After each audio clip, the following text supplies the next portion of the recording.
my feel-good breakfast show. Oh, welcome back to your Tuesday morning. This is your feel-good breakfast show, Expresso on SABC3. Now, remember those words that we've been told since we were yay-high to a grasshopper? They say, sleep tight, don't let the bedbugs bite. And we get told so many times. Bite back. Is that what they say? Yes. I would know. I didn't hear that version of it. But the question is, what happens when they do bite you? Well, that's why we have the expertise of Dr. Darren Green in our studio today, and we're taking a look at all different types of common bites that happen in and around our home. And so if you're suffering from any bite that you're waking up to this morning, you're thinking, what's going on? Give us a call, 021-430-9881. Yes, Dr. Darren Green, how are you, sir? Good morning, fantastic. Good. So good to have you on the show. Okay, so the one thing that I just do not understand, mosquito bites, we've all experienced them. Mosquitoes, they come out of nowhere, like the whole day you never see them. But let's first start off with this one. What is the best way to stop the itching once you've been bitten by a mosquito? Yeah, mosquito or anything else. So obviously you're going to have a local area where the protective barrier of the skin has been pierced. Yes. And that's what causes then your body to mount an attack on that area to protect you. It's part of your immune system. So it sends a whole lot of specialized cells to that area and releases some chemical substances at that area called histamine, being the most prominent one that we know of. So the itchiness is caused by that chemical that's deposited at that area. So how you get rid of it, obviously, is to minimize the amount of histamine at that site. So you can do that by ice blocks, a simple ice. Cold packs or ice on that area. You also can take medication in the form of oral medication that systemically goes to decrease antihistamines. Big side effect being that they make you drowsy and you just want to pass out and sleep. So get a non-sedative one. They cost a lot more, but they're also very effective. And then a local cream, a topical cream, and a combo of antihistamine and a steroid cream works quite well. I was trying desperately to remember the word that you used, the medical term for itchiness. What is it again? Pruritus. Pruritus. We had this last week. Well done. Well done. There we go, yes. These mosquitoes that cause this insane pruritus, where do they hide during the day? Because you never see them during broad daylight. Like there's no mozzies here, but then at night. Where do vampires come from? Romania. That's right. Do mozzies come from Romania? Migrate from Romania and then they make their way across. I'm joking. Wow, I thought studied that long to remember that. I was like, they have traveled far. No, I'm teasing. So yeah, so they obviously like obviously moving towards warm areas, and their radar is actually directed at carbon dioxide, so they can actually pick up the concentration of carbon dioxide as you're exhaling.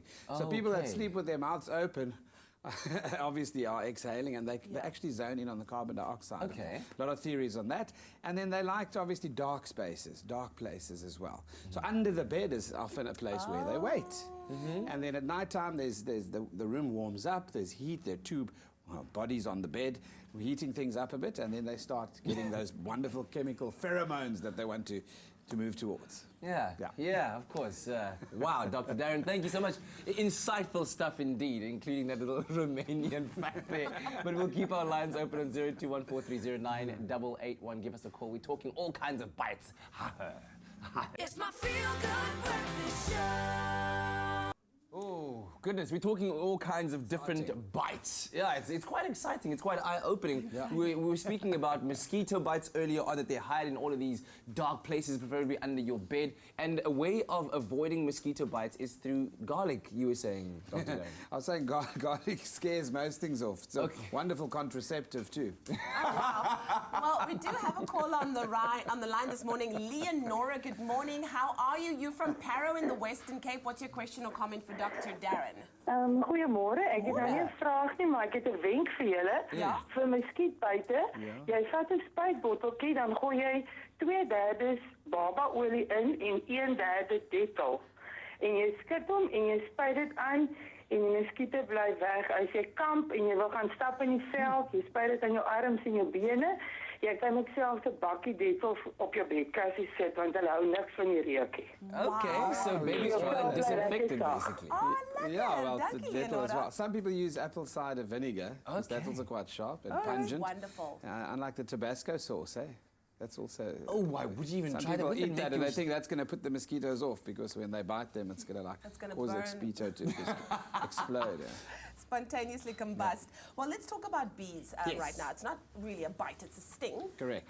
But a lot of people are allergic to it while not knowing that they're allergic to it. How does one actually know whether or not you're allergic to a bee? You don't actually know when you're born whether you're allergic to a bee or not. And what happens is the first sting is normally fine. You just have a local reaction. Yeah. It's normally the third exposure Sure. where you've got a chance to develop an immune response to the bee sting or to the chemical toxin that's involved Yeah.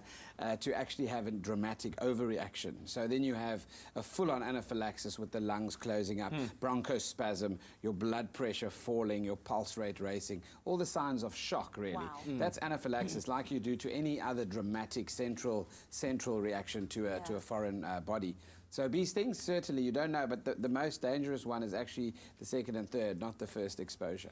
Can we talk about animal bites and focus Yes. on dogs? My grandmother used to make me believe, and I don't know if I still believe it or not, but anyway, Cute. that if you're bitten by a dog, you Yeah. should take some of that dog's hair and put it on the wound, and that'll help it heal quicker or better. Is there any truth in that at all? I'm not aware of any medical science behind that theory. Obviously, regarding the DNA makeup in saliva and, of course, the chemical composition of hair and so forth, the hairs normally irritate a wound. That's why we shave around the area that's been bitten. Yeah. So any form of hair, whether it's the dog's hair or your hair, should be removed completely from the site. It irritates the skin and releases more histamine, causing swelling and puffiness. And that slows down the healing process. So we actually want to try and clean the wound and get everything out of it as soon as possible. So rather go see a doctor than Yeah, put the dog's because hair. what if Yeah, the and dog clean it had like immediately. brandsick and then you're putting that hair in the wound? Maybe it'll brunt the wound and then it'll close it up quicker. That's what I'm saying. But we are going to continue our talk on bites, any type of bites. If you've had them, then give us a call, 021 430 9881. Our lines are open. Do love bites count? It's my feel-good breakfast show.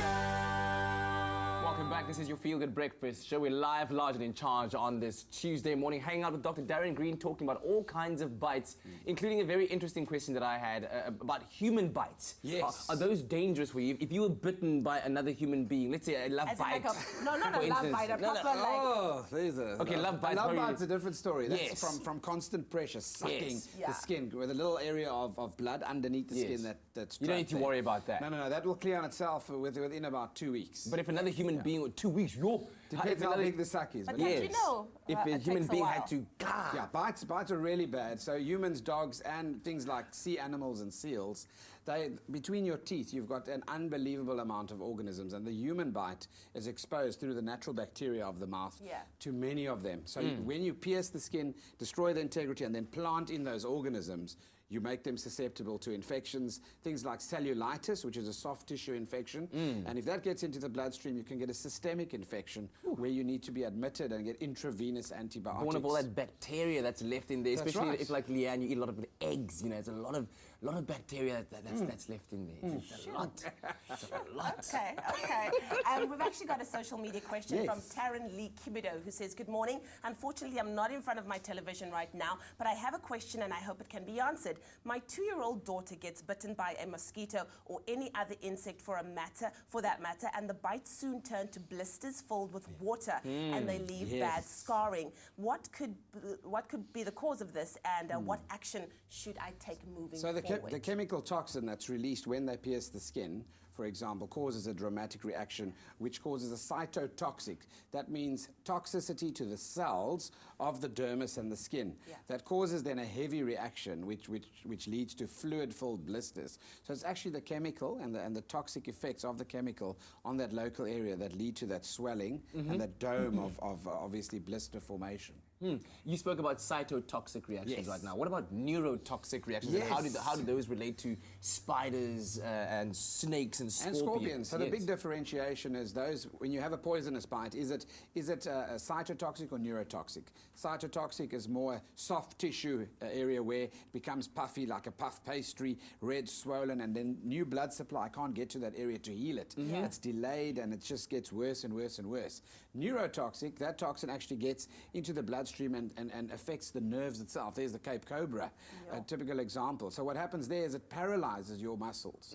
You can become, from neurotoxicity, your breathing muscles can be paralyzed. Your actual skeletal muscle can be paralyzed where you can't walk. And then you need to be ventilated and kept on a ventilator until obviously that period is over, when your immune system can actually override that response, sometimes even months.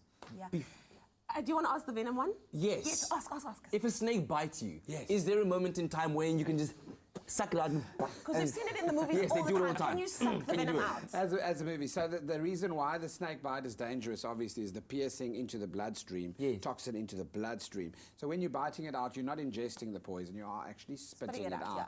So, but obviously that's more of a movie thing. We don't advise that. Okay. It would be stupid if you sucked it out and swallowed. As the medical authorities, we do not advise that. Dr. Darren, thank you so much. We really appreciate you, man, every single time. And thank you so much to all the interesting questions that we got, whether via Good telephone stuff. call or social media. Yeah. We'll do this again next week. Have a wonderful week, sir. Thank you.